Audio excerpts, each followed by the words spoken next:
नमस्कार दोस्तों, मैं आज भी उस दोपहर को भूल नहीं पाया हूँ जब मेरी जिंदगी ने ऐसा मोड़ लिया। इसने मेरे जीने का मतलब ही बदल दिया था। मेरी बेटी को मरे हुए 7 साल हो चुके थे, कम से कम मैं यही मानता था। और उन 7 सालों में हर जनवरी में उसके पति के खाते में पैसे भेजता रहा। यह कोई छोटी रकम नहीं थी, बल्कि मेरी पूरी उम्र की कमाई का हिस्सा था, जिसे मैं अपनी नातिन के नाम पर भेजता था।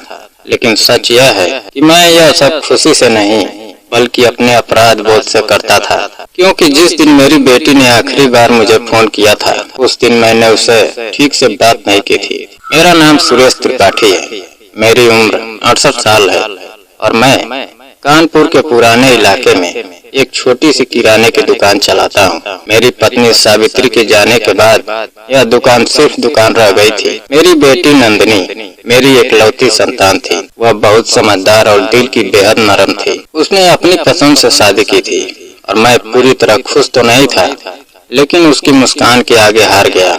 शादी के कुछ साल बाद हमें बताया गया कि उसकी कार का एक्सीडेंट हो गया और उसमें आग लग गई। हमें उसका चेहरा तक नहीं दिखाया गया और जल्दबाजी में अंतिम संस्कार कर दिया गया। मेरी पत्नी यह सदमा सह नहीं पाई और 6 महीने के भीतर ही दुनिया छोड़ गई। उसके बाद मेरी दुनिया में सिर्फ मेरी नातिन पाखी बची थी, जिसे मैंने अपने जीने का कारण बना लिया। लेकिन धीरे धीरे पाखी बदलने लगी। वह पहले की तरह हंसती नहीं थी, वह कम बोलती थी और उसकी आंखों में एक अजीब सा डर दिखने लगा।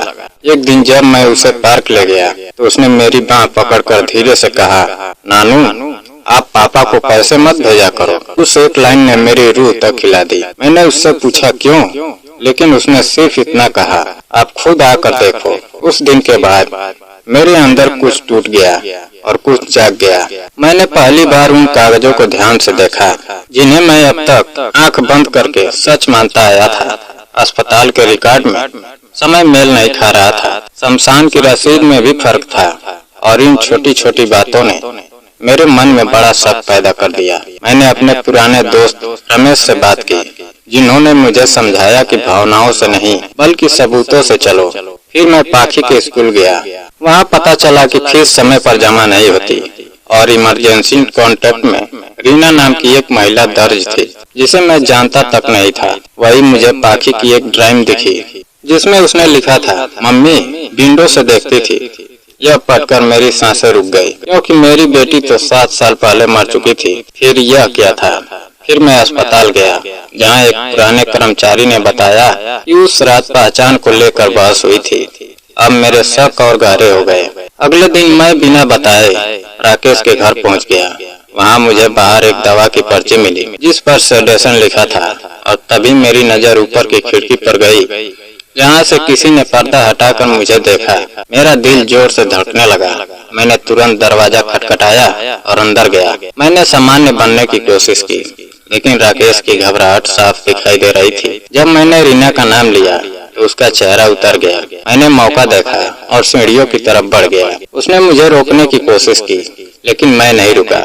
ऊपर एक बंद कमरे से आवाज आई और वह आवाज मेरी बेटी की थी। मैंने दरवाजा खोला और जो देखा उसने मेरी पूरी दुनिया हिला दी। मेरी बेटी नंदिनी मेरे सामने खड़ी थी, जिंदा लेकिन टूटी हुई, कमजोर और डरी हुई। उसने मुझे बताया कि एक्सीडेंट के बाद वह मरी नहीं थी, बल्कि घायल थी और उसके पति ने इस मौके का फायदा उठाकर उसे दुनिया से छुपा दिया। उसने एक दूसरी महिला के साथ मिलकर पूरी कहानी बदल दी और मुझे और मेरी पत्नी को यह यकीन दिला दिया कि नंदिनी मर चुकी है। उसे दवाइयों और डर के सहारे कैद रखा गया और पाखी को उससे दूर रखा गया। मैं यह सब सुनकर अंदर से बिखर गया, लेकिन उसी पल मैंने फैसला कर लिया कि अब मैं चुप नहीं रहूंगा। मैंने तुरंत अपने दोस्त और एक वकील को बुलाया। हमने नंदिनी का बयान रिकॉर्ड किया और पुलिस को बुलाया। जब पुलिस आई और उन्होंने सब देखा तो मामला गंभीर हो गया। राकेश ने खुद को बचाने की कोशिश की, लेकिन सबूत उसके खिलाफ खड़े हो गए। धीरे धीरे सारा सच सामने आ गया और नंदिनी को आजादी मिली। मैंने उसकी देखभाल अपने हाथ में ली और पाखी की पढ़ाई को सही तरीके से व्यवस्थित किया। लेकिन जब मैंने पीछे मुड़कर देखा तो मुझे समझ आया कि मैंने 7 साल सिर्फ पैसे नहीं भेजे थे, मैंने अपने भरोसे को अंधा बना दिया था। मैंने बिना सवाल किए हर बात मान ली थी और उसी का फायदा उठाकर मेरी बेटी की जिंदगी मुझसे छीन ली गई थी। आज मैं यह समझ चुका हूँ, सिर्फ भरोसा काफी नहीं होता। जिम्मेदारी का मतलब है हर चीज को समझना और देखना। अब मैं हर महीने खुद स्कूल में फीस जमा करता हूँ, हर कागज देखता हूँ और अपनी नातिन से खुलकर बात करता हूँ। नंदिनी धीरे धीरे अपनी जिंदगी वापस जीना सीख रही है। वह फिर से बिना डर के सोना सीख रही है, बिना पूछे खिड़की खोलना सीख रही है और मेरा घर जो कभी सूना हो गया था अब फिर से सांस लेने लगा।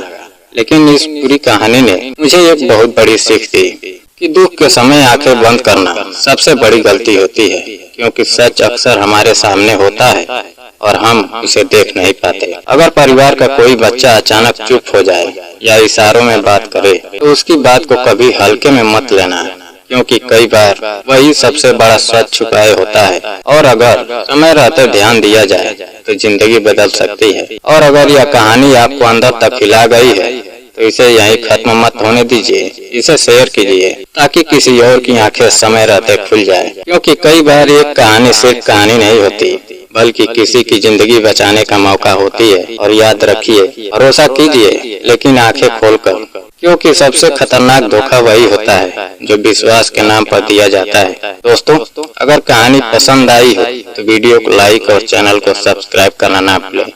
जय हिंद।